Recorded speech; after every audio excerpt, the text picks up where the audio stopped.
Today we're going to revisit a pretty normal exercise. We're going to do some dumbbell preacher curls. I'm sure everyone's familiar.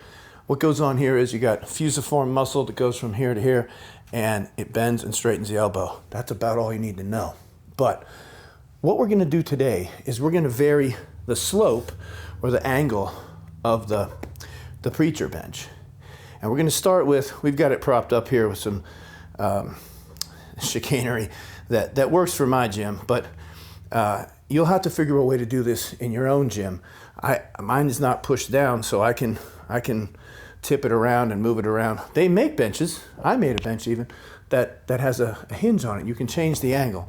What we're going to do is we've already got it pretty much as flat as you'd see in any gym, and we're going to start there, and then maybe we'll raise it a few. But the idea is just that what you can do is you can take this and start angling it up so it's flatter and flatter and flatter, and you can go to dead flat, and that's something you might want to work to. So what happens is, as we change the angle, the load or the hardest part of the motion begins to happen earlier and earlier. So in a normal bicep curl, when you're standing hanging a weight, there's almost nothing in the first 3 inches because it's just swinging there.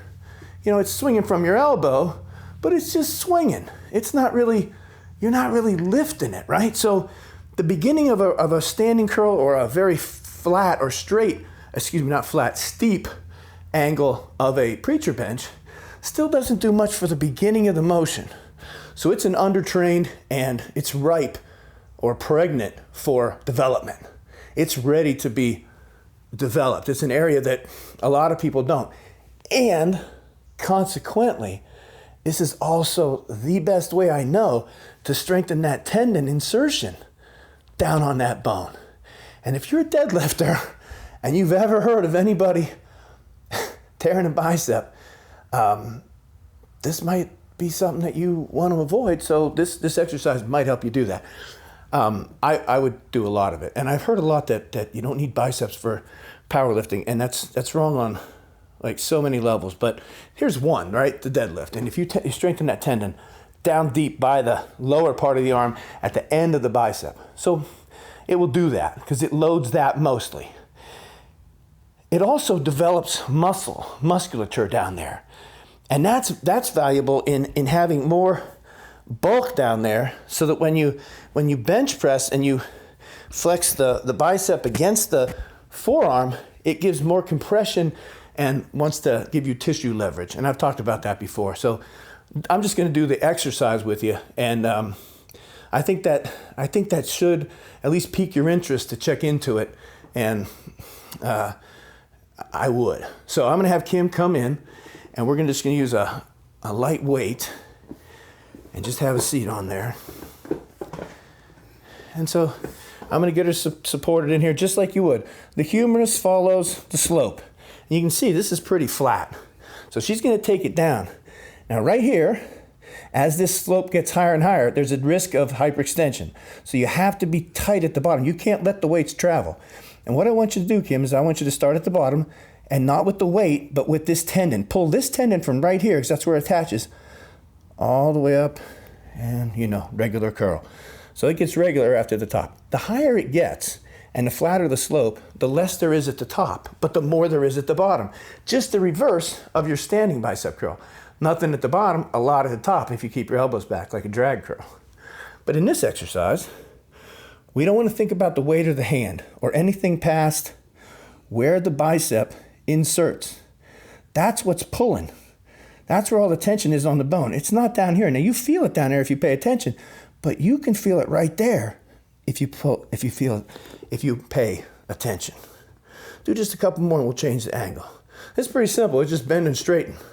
But it matters where you start in your mind.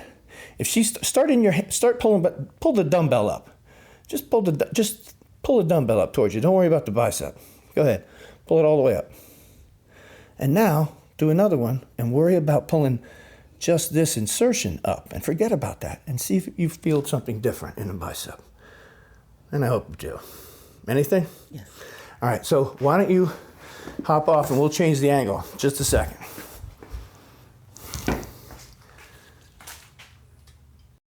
All right, so what we've done now is just rigged it even higher with a few dumbbells and cinder blocks and what have you.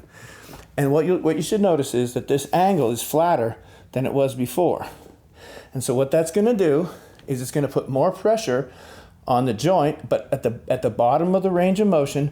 And as the weight comes up, when it reaches directly above the elbow, there's no more force. It's just, the weight is just straight down. You can create a contraction by squeezing the bicep, but by pulling it further, you're not really weightlifting, you're still flexing a muscle, which you can do. But what happens is hard down here, and it gets easier as you come up. So you focus on the area that it's hard. That's what we want out of this. And as you bring this up, it becomes a very short range that is difficult and productive. And the rest of it is not as productive. But that's what we want. We want just that range that never gets trained. And this is what we have to do to access it. So Kim, come on in. Let's do a few reps at this flattened out angle. So all the same principles. And I usually spot this because if this gets away from, if they get tired and they're working hard and this gets away, this can hyperextend that elbow. So I just ride it down and then I let go and they make the pull. And it probably doesn't look different, but Kim, does it feel different? It moved the work where, right? Down.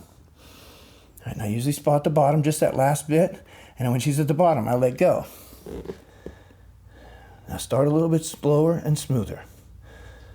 So I'll catch the bottom, we'll just do one more. And I don't really want to help too much, but I want them to know I'm there. So we got to start slow, hang it down, I'll pull away, and then you start slow. That's a good rep. That's a very good rep. Can we do one more just so you can enjoy that? Kim's less than 3 weeks out from a show, so we're doing mostly posing, but I just want her to feel this. Let it stretch, I'll let go, and then you forget about the dumbbell and pull that up. And it feels different, right? And there's not much going on up here, is there? And there's not much going on because the weight is just supported there. It's going straight down. And if it's back here, it's actually helping close the bicep. So there's not much work from about here up. And you don't have to do it. You could just go from here down, and I'll spot that, especially when it's heavy. And then drag it to me, and that's good enough. Back down. Now this time drag it to me and do an isometric. This is a nice trick. So drag it to me and then pull. And man, we get something there, don't we?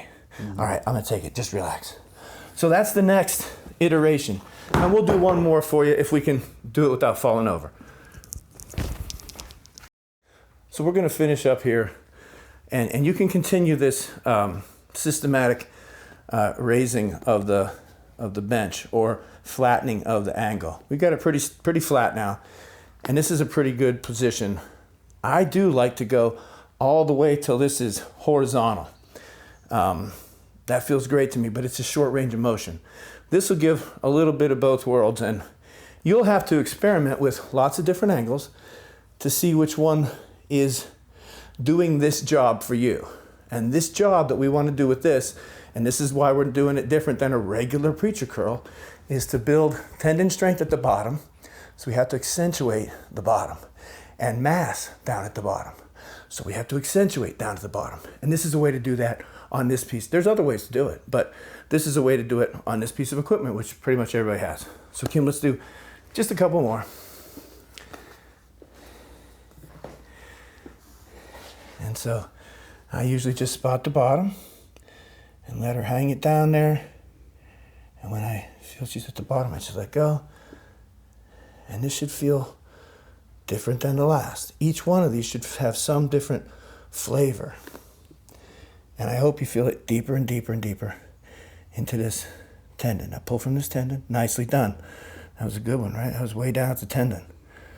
And up here, it doesn't matter too much. Now, what I can do up there is I can provide some resistance. So as you pull up, I know that this is good hard work down here, and it can be a lot of a struggle. So I can just drag my hand after it gets, so I know it's starting to get easy now. So I can just drag my hand. You keep contracting. You keep contracting. And then I can let go. There's a lot of different ways to get something out of that last part. So just one more, and we'll stretch it down. Wait. Don't move the dumbbell. Move this. There you go. That was excellent. I hope you guys could see that. That was a better rep. All right, that's fine. So sit tight. So just to reiterate, because I like to reiterate, make sure I get my point across. This is a varied angle preacher curl. It takes a little jerry-rigging or finagling or creativity on your part to be able to do it in your gym, but you can do it. You can figure it out.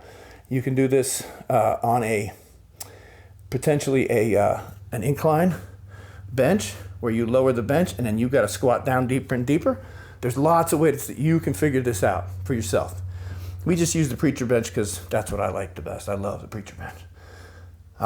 The idea behind this is to put more work at the beginning of the motion that we typically do not get. And to do that, we have to change the angle of the relationship of the bones to gravity, because gravity is always straight. And so in this position, when I move it from here to here, there just isn't much against gravity. I get a lot from here to here because gravity's pulling down. So in my bicep curls, I get a lot right here, and people are pretty strong there. But man, you extend them out like this in an arm bar or something, they can't get out of it because they're so weak at the beginning. But you don't have to be. You can do these and you can be super strong and protect, I hope. Nobody can prove protection from injury, but it stands to reason that the more work I do down there, maybe, hopefully, and why not, it may provide some peace of mind and maybe even some real protection. I would do it if I were you. So thanks for listening, and I hope this was useful.